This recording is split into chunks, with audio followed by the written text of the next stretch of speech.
Assalamualaikum warahmatullahi wabarakatuh. Kembali lagi bersama saya Fajar Firdaus yang saat ini saya telah mempelajari materi dari nilai berakhlak yaitu adaptif dan kolaboratif. Mari kita langsung saja kepada materi pertama yaitu adaptif yang mempunyai definisi terus berinovasi dan antusias dalam menggerakkan ataupun menghadapi perubahan. Lagi-lagi kita mulai dengan tanda tanya yaitu mengapa harus adaptif? Nah, ada 3 yang menjadi alasan ASN harus adaptif. Pertama, perubahan lingkungan yang strategis. Saat ini dunia sangat cepat berubah ya Bapak Ibu. Oleh karena itu kita harus cepat beradaptasi ya untuk bisa terus memberikan pelayanan yang baik di tengah perkembangan zaman yang sangat cepat. Yang kedua, perkembangan teknologi, digitalisasi pelayanan publik tidak bisa ditunda. Oleh karena itu kita harus mengikuti apa yang perkembangan zaman saat ini berkembang, termasuk digitalisasi pelayanan. Dan yang ketiga, kenapa kita harus adaptif yaitu mengenai ekspektasi masyarakat. Publik selalu menginginkan layanan yang lebih cepat, mudah, dan murah. Oleh karena itu, adanya nilai adaptif ini, ekspektasi masyarakat bisa dipenuhi dengan baik. Nah, bagaimana caranya? Ada panduan perilaku atau kode etik adaptif. Yang pertama, harus cepat menyesuaikan diri menghadapi perubahan. Dan yang kedua, terus-menerus melakukan inovasi dan mengembangkan kreativitas. Ketiga, bertindak proaktif, tidak hanya menunggu instruksi tapi menjemput bola. Yang pertama, cepat menyesuaikan diri, seperti yang tadi sudah saya katakan. Ketika kita menyesuaikan diri, informasi dan teknologi itu akan bisa kita ketahui dengan cepat. Dan yang kedua, terus-menerus melakukan inovasi. Tanpa inovasi dan kreativitas, pelayanan akan ketinggalan. Dalam artian, hal-hal yang dapat mempercepat pelayanan, membuat masyarakat puas, itu akan terwujud jika kita melakukan inovasi dan kreativitas. Dan yang ketiga, bertindak proaktif. Kita harus aktif ya, mempunyai inisiatif yang tinggi, tentu saja masih dalam koridor pekerjaan dan diketahui atasan. Contoh adaptif dalam lingkungan kerja yang pertama, digitalisasi arsip.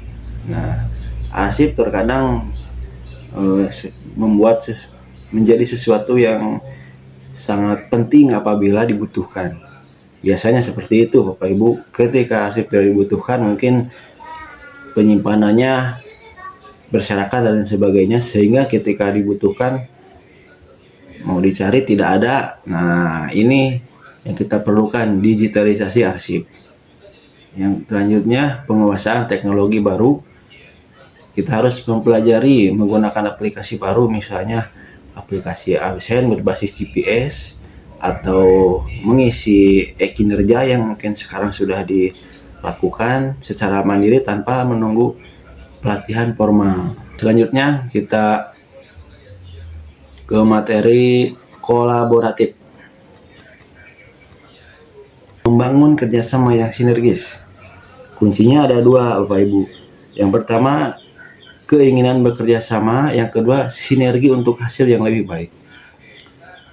Yang pertama, keinginan bekerja sama itu muncul dari diri sendiri dengan mendasari dan bermanfaat untuk menghilangkan ego sektoral. Yang kedua, sinergi untuk hasil yang lebih baik. Tentu saja hasil kerja tim lebih besar dari hasil kerja individu yang sudah dilakukan. Ada pepatah bilang, berat sama dipikul, ringan sama dijinjing, seperti itu.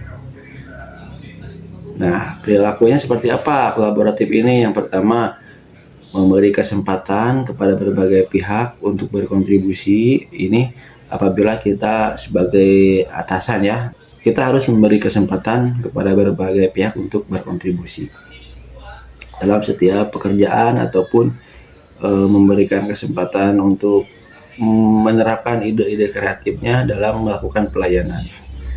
Yang kedua, terbuka dalam bekerja sama. Kita harus terbuka ya sebagai ASN. Kita harus siap untuk bekerja sama siapa saja. Tentu saja untuk menjadikan pekerjaan lebih baik. Yang ketiga, menggerakkan pemanfaatan sumber daya untuk tujuan bersama. Dalam hal ini, sumber daya fasilitas mungkin ya, fasilitas di kantor kita harus, ataupun di bidang lain, kita harus dimanfaatkan semaksimal mungkin untuk menjadikan pelayanan itu sangat cepat. Misal kita mau ada keperluan untuk membuat surat, dan ketika ada printer di salah satu bidang rusak, nah jika kita kolaboratif, kita bisa menggunakan printer di bidang lain yang bagus seperti itu. Nah, contoh penerapan nilai kolaboratif di lingkungan kerja pertama yaitu kalau di kecamatan rapat lintas sektor, yaitu menginisiasi pertemuan antar bidang maupun antar OPD yang di wilayah kecamatan untuk menyelesaikan suatu masalah publik atau memberi informasi kejadian yang sudah terjadi, dan ataupun merencanakan program apa ke depan yang akan dilakukan. Dan yang terakhir, kita beranjak kepada kesimpulan. Adaptif yaitu membuat kita bertahan di masa sulit ya. Kolaboratif membuat kita melangkah lebih jauh. Nah, seperti itu Bapak Ibu. Mungkin itu saja yang dapat saya sampaikan. Mohon maaf apabila ada kekurangan. Wabillahi taufiq wal hidayah. Wassalamualaikum warahmatullahi wabarakatuh.